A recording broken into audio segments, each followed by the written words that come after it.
UP विधानसभा की कार्रवाई स्थगित, सपा नेता धरने पर बैठे। बिजली के निजीकरण के मुद्दे पर हुए सवाल जवाब। विधानमंडल सत्र के तीसरे दिन की कार्रवाई सपा नेताओं के हंगामे के साथ पूरी हो गई। तीसरे दिन बिजली के निजीकरण का मुद्दा छाया रहा। सपा नेताओं ने इसका विरोध करते हुए सवाल उठाए, जिसका ऊर्जा मंत्री ए.के. शर्मा ने जवाब दिया। सपा नेता अतुल प्रधान विधान भवन में चौधरी चरण सिंह की प्रतिमा के सामने धरने पर बैठे। सपा नेताओं के हंगामे के बाद विधानसभा सत्र स्थगित कर दिया गया। सपा नेता अतुल प्रधान विधान भवन स्थित चौधरी चरण सिंह प्रतिमा के पास धरने पर बैठ गए। अध्यक्ष जी, आपका आभार कि आपने प्रश्न पूछने का अवसर दिया। हालांकि मंत्री जी अब लगता है आगे प्रश्नों के जो उत्तर हैं वो देना नहीं चाहते हैं, इसीलिए विभाग को बेचने की पूरी तैयारी करके बैठे हुए हैं। और अध्यक्ष जी, कल जबकि प्राइवेटाइजेशन की जब बात चल रही थी, मंत्री जी ने बहुत बड़े बड़े भाषणों में बड़ी बड़ी बातें करी और ये कहा कि समाजवादी समय में बच्चे तारों पे झूला झूलते थे, महिलाएं साड़ियाँ सुखाती थी।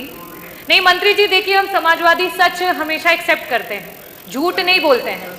और सच था तो पूरी बात भी सुन लीजिए मंत्री जी।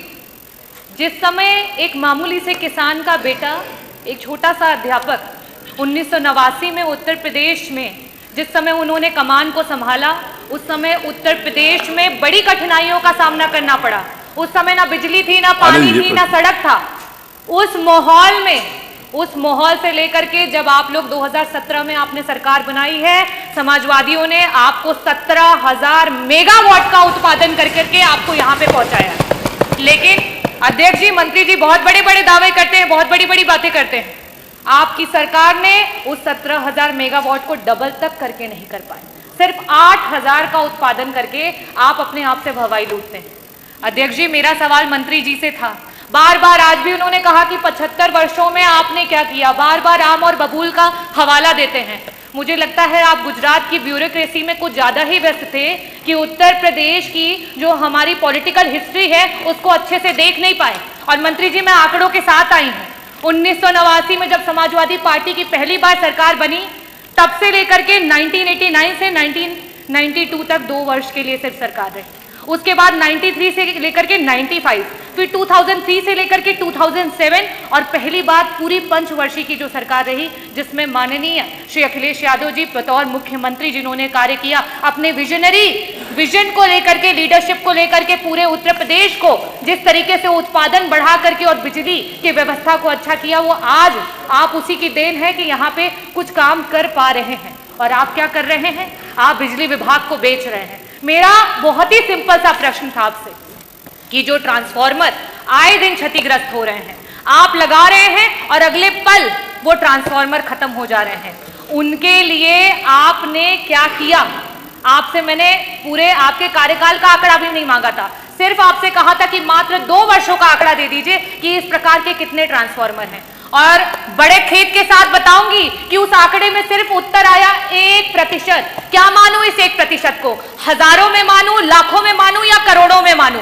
मंत्री जी, आज निजीकरण शायद इसीलिए कर रहे हैं क्योंकि ये मंत्रालय को खुद अपने ऊपर विश्वास नहीं रह गया है। तो जब आपको अपने विभाग पे विश्वास नहीं रह गया है तो जनता को क्या विश्वास रहेगा? मेरा दूसरा प्रश्न आपसे ये है, क्योंकि समय की बाध्यता हो चुकी है और मंत्री जी वैसे भी जवाब देना नहीं चाहते हैं, तो मैं आपसे दूसरा प्रश्न ये करूंगी कि पहले जब ट्रांसफार्मर्स बनाने के लिए और उसके टेंडर दिए जाते थे तो ऐसी कंपनियों को दिया जाता था जिन्हें ट्रांसफार्मर बनाने आता था, जिनका उसमें एक्सपीरियंस था। आपकी सरकार में उन टेंडर्स को उठा करके ऐसे ऐसे लोगों को टेंडर दिया गया है जिन्हें ट्रांसफार्मर्स के बारे में कोई भी, जिस तरीके से कल हमारे बीच में ओम प्रकाश जी ने भी कहा कि मोंटी कार्लो जैसी कंपनियों को एबीसी वायर बनाने के टेंडर दिए जा रहे हैं। आपके सरकार में सिर्फ गरीबों की कमर तोड़ने का काम किया जा रहा है। मेरा लास्ट में सिर्फ यही प्रश्न है कि क्या सरकार वापस से मंथन करेगी, वापस से सोचेगी कि इस निजीकरण को रोका जाए? किस तरीके से इस निजीकरण को रोक करके अपने आप को मौका दीजिए, अपनी सरकार को एक बार मौका दीजिए, क्योंकि जनता वादा खिलाफी करती नहीं है और अगर आप करोगे तो जनता फिर आपको छोड़ेगी भी नहीं। बहुत बहुत आभार। माननीय मंत्री जी। माननीय अध्यक्ष, नहीं, आपका नहीं। मुझे ये समझ, एक मिनट, पंकज, मुझे ये समझ में नहीं आ रहा। दो माननीय सदस्यों का उनका भी प्रश्न आया तो एक साथ उत्तर दीजिए। माननीय अध्यक्ष जी, सामान्यतः संसदीय जो व्यवस्था है वो भाषा से ही चलती है। हम सदन में जब भी देखते हैं प्रश्न प्रहर से लेकर और शाम तक विपक्ष से जो सदस्य जिस भाषा का इस्तेमाल करते हैं, आप रिकॉर्ड उठा लीजिए।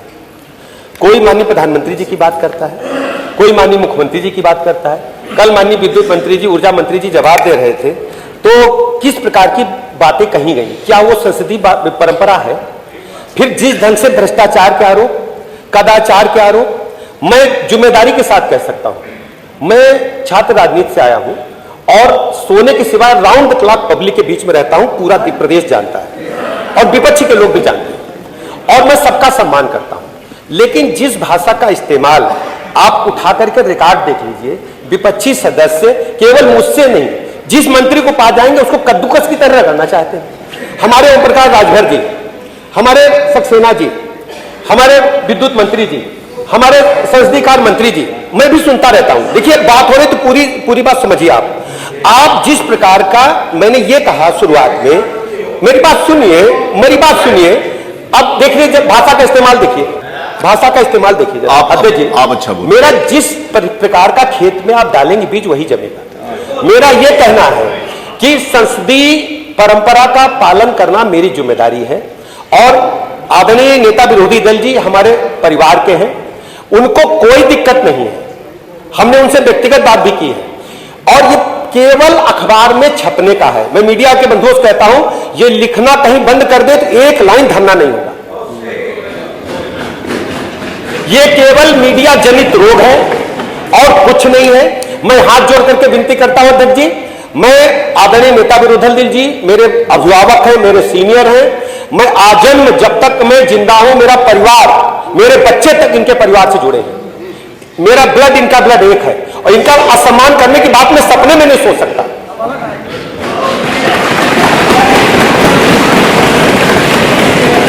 ठीक है। और ये जो बातें कही जा रही है, रिकॉर्ड निकलवा देख लीजिए। अगर हमने किसी से कह दिया कि शाम की दवाई ली, तो दवाई का आप वही दवाई क्यों समझ रहे हैं?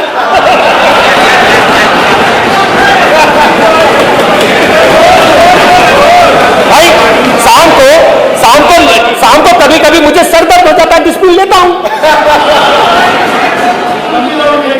और मैं ये समझ नहीं पा रहा हूं अध्यक्ष जी। मैं सानुरोध निवेदन करता हूं कि केवल अखबार को आप प्रतिबंध कर दीजिए। मेरे मित्र, अखबार के मित्र बैठे हैं, आप लोग लिखो ना, एक दिन धरना नहीं होगा। घर